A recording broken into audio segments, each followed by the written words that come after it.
Hey, Ja'Cory. Coach Saban yesterday called you a dog. What does that mean to you? Um, it means a lot coming from him.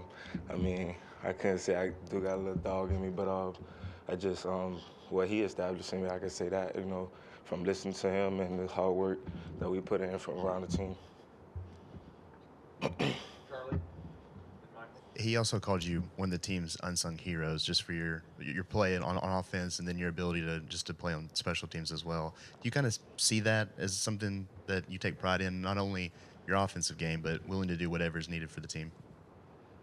Yeah, I'm willing to do whatever it is I need to do for the team. So that's with playing on special teams, if I have to do that first to get on offense. So I feel like I got to dominate on special teams. The special teams is one of the biggest part of the games, and probably nobody thinks so, but it is. Michael? You caught a touchdown pass again Saturday on one of those plays where Bryce is scrambling in the pocket. What's your first instinct? What do you do when you see he's in the backfield trying to make something happen? First off, from the jump of the snap, like I'm looking at the kid, the defense, and where do I need to go? How do I need to position my route? And once I started to see him roll out, I just started chasing him and following. I knew he was gonna make a play. He always do. You got scrambling drills or something, right? Yeah, we do scramble drills and practice and all that. Like he'd be scrambling for a long time. He'll play with us sometimes. He'll roll out. There's certain rules you have to follow in those moments, or certain keys? Yeah, certain rules, like if you're a receiver and you high, you go low, and you're a low receiver, you roll out high. But in the end zone, it was kind of, iffy. So just try to get open. Kirk?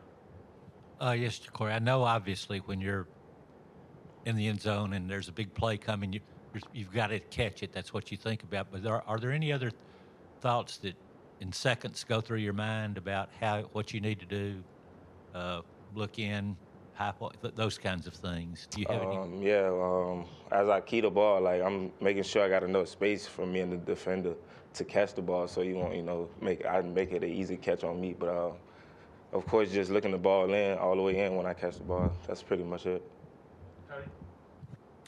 Tony? You lead the team in deep ball receptions, and it's not something that normally comes up with your name, but is that something you take a lot of pride in, and is that a big part of your game that you personally take pride in?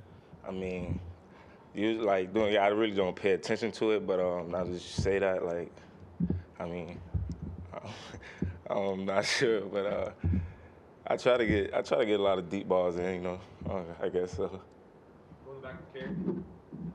Hi, Ja'Cory back here. This one's going to be a little out of left field, but I want to talk to you before you air a special on the Iron Bowl. I'm just curious with that game, just everything that makes that game so storied and special. How do you as a player get prepared for a game like that and not let it get too big? Well, first off, we still have a game ahead of us, so we're not too much focused on the Iron Bowl, but it's still a big rivalry game, But we got to get past Austin Peay, so we're going to focus on that game first. Mason? Another player that Coach Saban brought up as a key contributor was Kendrick Law. Just as a freshman receiver adjusting to the SEC, how do you seen him progress from beginning of the season to now? First, I want to say that's a funny kid. Man. He is a jokester, but I seen him improve a lot. I be talking to him. I look like I'm a little brother. I just help him with his routes. On the play, with the plays off the field, like just tell him little stuff. But he's been improving a lot. He's been helping us.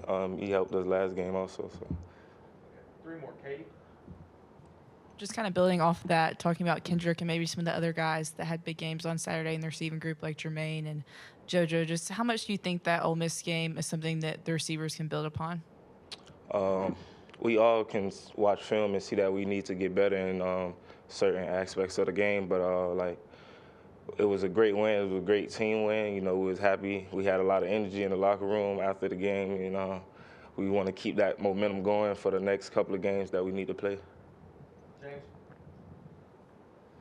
You said earlier that, Bryce just makes big plays. And, I mean, the two of you have shared a lot of really special memories on the field. I mean, this year, last year. I mean, when you're on the field and you're seeing him do the things that he's doing, like throwing for 500 yards passing or scrambling around, finding you in the back of the end zone, like, what's it like to be on the field and to be able to be a part of all that? It's nice, but it's actually better because, during practice, you can see way more. Like he could think he could play receiver, quarterback. I mean, receiver, running back, DB, all that. You know, I tell him like he actually like. I think he got like a patented move, like he got like a little two-step that he always makes somebody miss. But it's amazing watching him on the field, man. Okay, we got two more, Michael and then Tony. When you're in the end zone and it's kind of bunched in like it was in that touchdown pass, what's it like? You know, everything's compressed into that area. What are you looking at? What are you thinking about? I'm really thinking about the ball and watching Bryce. You know, wherever he goes, I feel like we all travel that way because it's so bunched up in the end zone. But not really too much worry about hits because when you catch the ball, it hurt less. I just wanted to follow up on Kendrick Law. Did you have an example of, like, what's an example of him being a jokester? Like, how do you just kind of describe that for us? He actually cut hair. Like, he cut hair like a barber. So that, like, but just the jokes he be telling and the things he just be doing, he's just too funny. All right. Thanks, Corey. Appreciate y'all.